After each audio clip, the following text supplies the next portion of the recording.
सफलता किसी उम्र या शिक्षा का मोहताज नहीं होता है। यह आप पर निर्भर करता है कि आप जिस क्षेत्र में सफल होना चाहते हैं उस क्षेत्र के बारे में कितना सोचते हैं। तो दोस्तों, इसी तरह के हर वीडियो से पहले मोटिवेशनल सेंटेंस और अच्छे अच्छे नॉलेज प्राप्त करने के लिए आप हमारे गुड नॉलेज चैनल पर बने रहिए और वीडियो को लास्ट तक देखिए। यदि वीडियो समझ में आ रहा है तो चैनल को सब्सक्राइब कीजिए और वीडियो को लाइक कीजिए। चलिए, इसके पिछले क्लास में हम लोग संधि के बारे में पढ़े थे, जिसमें स्वर संधि कंप्लीट कर लिया गया था। आज हम लोग पढ़ना है व्यंजन संधि। तो व्यंजन संधि को ध्यान से समझिए। व्यंजन संधि बताता है यदि व्यंजन वर्ण के बाद, यानी शुरू में व्यंजन वर्ण होना चाहिए, यदि व्यंजन वर्ण के बाद कोई व्यंजन वर्ण ही आए या स्वर वर्ण आए तो उसको हम लोग कहते हैं व्यंजन संधि। डिफिनेशन के तौर पर कहेंगे, जब व्यंजन वर्ण के साथ व्यंजन या स्वर की संधि होती है तो उसे हम लोग व्यंजन संधि कहते हैं। जैसे एग्जांपल देखिए, उत जोड़ नति इक्वल टू उन्नति है तो उत में यहाँ त हलंत इसको पढ़ेंगे यदि ये व्यंजन वर्ण हो गया। देखिए ध्यान से, स्वर वर्ण और व्यंजन वर्ण में क्या फर्क है। ये क स्वर वर्ण के मतलब इसमें ये है क हलंत प्लस अ से बना है क।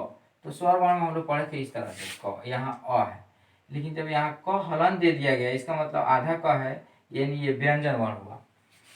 तो उत यहाँ व्यंजन वर्ण है और यहाँ न पूरा न आ रहा है, तो यहाँ अंत में न प्लस अ है, ये न हलंत प्लस अ, तो यहाँ जो है व्यंजन वर्ण ही है। तो व्यंजन वर्ण के साथ व्यंजन वर्ण की संधि होती है तो हम लोग कहेंगे व्यंजन संधि। तो बनाया उन्नति। इसी तरह से यहाँ दिक, यहाँ आधा क है तो ये व्यंजन वर्ण है और यहाँ स्वर वर्ण है। तो व्यंजन वर्ण के साथ यदि व्यंजन की संधि होती है या स्वर वर्ण की संधि होती है तो उस स्थिति को हम लोग व्यंजन संधि के नाम से जानते हैं। तो व्यंजन संधि को भी हम लोग जिस तरह से स्वर संधि में विभिन्न प्रकार के नियम पढ़े थे उसी तरह से व्यंजन संधि में भी हम लोग विभिन्न तरह के नियम को पढ़ेंगे। चलिए देखिए, इसको नोट कीजिए।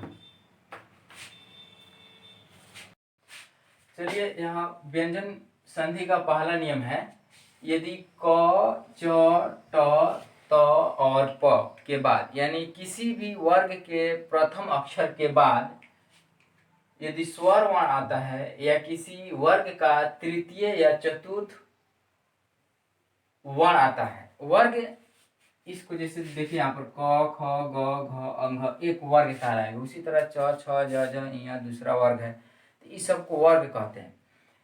तो यदि किसी वर्ग के प्रथम अक्षर यानी क च ट त और प के बाद में यदि स्वर वर्ण आता है या किसी दूसरे या किसी भी वर्ग का तृतीय और चतुर्थ वर्ण आता है या य र ल तथा व यहाँ पर लिखा गया यदि आता है तो प्रथम अक्षर के जगह पर उसी वर्ग का तृतीय व्यंजन आ जाता है।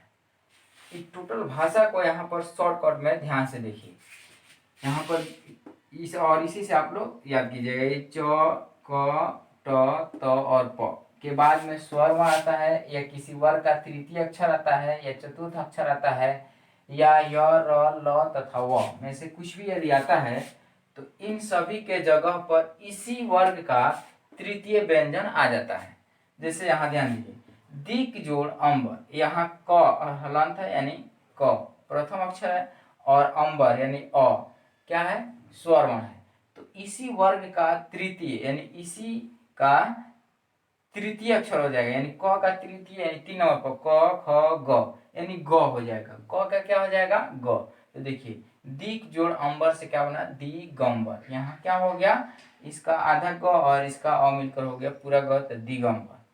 उसी तरह यहाँ देखिए सट जोड़ दर्शन, तो यहाँ पर आया सट यानी ट है, तो यहाँ पर देखिए प्रथम वर्ग किसी वर्ग का प्रथम अक्षर है तो सट के बाद में द आया, तो द क्या है, त वर्ग का यानी त थ द ध न, इसको त वर्ग कहेंगे। त वर्ग का तृतीय अक्षर है, त थ द तृतीय अक्षर है। तो यदि इसके बाद में तृतीय अक्षर है या चतुर्थ अक्षर आए या स्वर वर्ण आए या य र ल व आए तो इसी वर्ग का कौन सा अक्षर होता है, तृतीय व्यंजन आ जाता है। जिसे सट जोड़ दर्शन से हो जाएगा सट दर्शन। ट के जगह पर उसका तृतीय वर्ण आएगा तो ट ठ ड हो गया, षड दर्शन। यहाँ देखिए अप जोड़ ज, तो यहाँ प हलंत है यहाँ और ज, च छ ज यानी च वर्ग का तृतीय अक्षर है, तो ये बना देगा अप। यहाँ पर प हलंत है तो इसी वर्ग का तृतीय अक्षर आएगा, तो प का तृतीय वर्ग हो जाता है ब, तो अप जोड़ जस हो जाएगा अब्ज। दूसरा नियम देखिए व्यंजन संधि का, ये बता रहा है कि यदि किसी वर्ग के प्रथम वर्ण यानी क वर्ग का प्रथम वर्ण क है, उसी तरह च ट त और म प्रथम वर्ण कहलाते हैं। यहाँ दिया गया है, लिख दिया, किसी वर्ग के प्रथम वर्ण के बाद यदि न या म इन दोनों में से कोई वर्ण आ रहा है, न या म आए, तो प्रथम वर्ण अपने पंचम वर्ण में बदल जाता है, यानी क के जगह पर अंग हो जाएगा, च के जगह पर इ हो जाएगा। उसी तरह से आगे देखिए, जैसे इसी को शॉर्टकट में यहाँ लिखा गया, इसको आप लोग आसानी से समझ सकते हैं। प्रथम वर्ण है, यहाँ लिख सकते हैं आप प्रथम वर्ण के बाद न या म, इस तरह से, ठीक, इसके जगह पर लिख सकते हैं। तो ये जो प्रथम वर्ण है ये किस वर्ण में बदल जाता है, पंचम वर्ण में बदल जाता है। जैसे देखिए उत जोड़ नति, इसमें तो है यानी प्रथम वर्ण है और न है, तो ये हो जाएगा उन्नति। उसी तरह से वाक जोड़ मय, तो ये हो जाएगा क होगा पंचम वर्ण क्या होता है अंग, तो वांग आधा क है तो आधा अंग, तो वांगमय। उसी तरह जगत जोड़ नाथ, तो यहाँ त है और न है, तो जग यहाँ न का क्या त का क्या हो जाएगा न हो जाएगा, तो ये हो जाएगा डबल न जगन्नाथ। ठीक, आगे देखिए तीसरा नियम है, यदि म के बाद कोई भी व्यंजन वर्ण आए तो म अनुस्वार में बदल जाता है, यानी म के जगह पर अनुस्वार दे देते हैं, बाकी सब उसी तरह रह जाता है। जैसे देखिए यहाँ पर शॉर्टकट में लिखा है म के बाद यदि व्यंजन वर्ण आता है तो म का क्या हो जाएगा अनुस्वार हो जाएगा। जैसे देखिए सम जोड़ सार, यहाँ देखिए सम म हलंत है, उसके बाद इधर कोई भी व्यंजन वर्ण आए उससे मतलब नहीं है, बस व्यंजन वर्ण आना चाहिए। सम जोड़ सार यहाँ देखिए, तो ये हो जाएगा संसार। उसी तरह से यहाँ है सम पन जोड़ चम, तो ये हो जाएगा पंचम।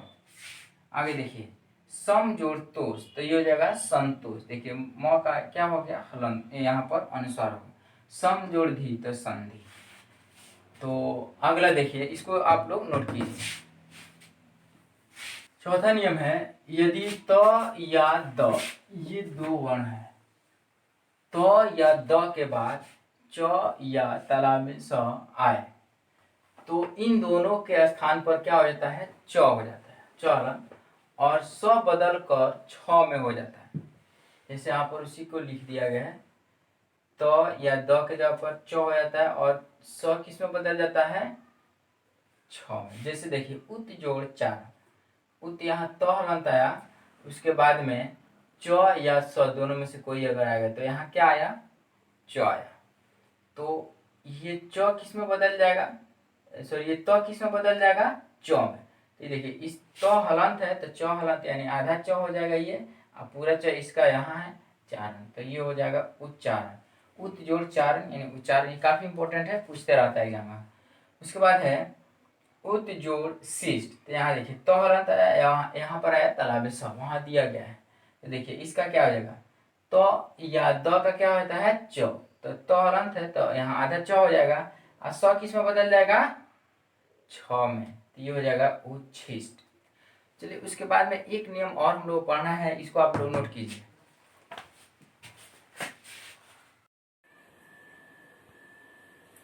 चलिए पांचवा नियम देखिए क्या कह रहा है, यदि त या द दो अक्षर दिया गया है, त या द के बाद ल रहे तो त और द के स्थान पर ल हो जाता है, ल हलंत हो जाता है। फिर इसी में दूसरा एक नियम ऐड किया गया है, यदि न के बाद ल रहे तो तो न का अनुनासिक हो जाता है यानी अनुस्वार हो जाता है और ल हो जाता है यानी ल हलंत ही रहता है। जैसे देखिए तो या द के बाद यदि ल हो तो या द के जगह पर क्या हो जाएगा, ल हलंत हो जाएगा। उसी तरह से न के बाद यदि ल हो तो न का अनुस्वार हो जाता है और ल उसी तरह से रह जाता है। जैसे देखिए उत जोड़ लास, यहाँ त हलंत है और ल है, तो इसका आधा त जो है किस में बदल जाएगा, ल में, तो ये जाएगा उल्लास। उसी तरह से उल्लंघन देखिए यहाँ क्या है, त हलंत है और उसके बाद ल आ रहा है, तो ये किस में बदल जाएगा, अनुस्वार में बदल जाएगा, तो ये हो जाएगा उल्लंघन। उसी उल्लंघन नहीं, यहाँ देखिए ये वाला एग्जाम्पल इस पे नहीं है, जैसे यहाँ है महा जोड़ लाभ, तो महान अंतिम में क्या आया, न आया और उसके बाद ल आया तो महान लाभ हो जाएगा, और उल्लंघन जो था इस नियम पे था। चलिए इसके बाद में हम लोग अगले वीडियो में विसर्ग संधि के बारे में अध्ययन करेंगे।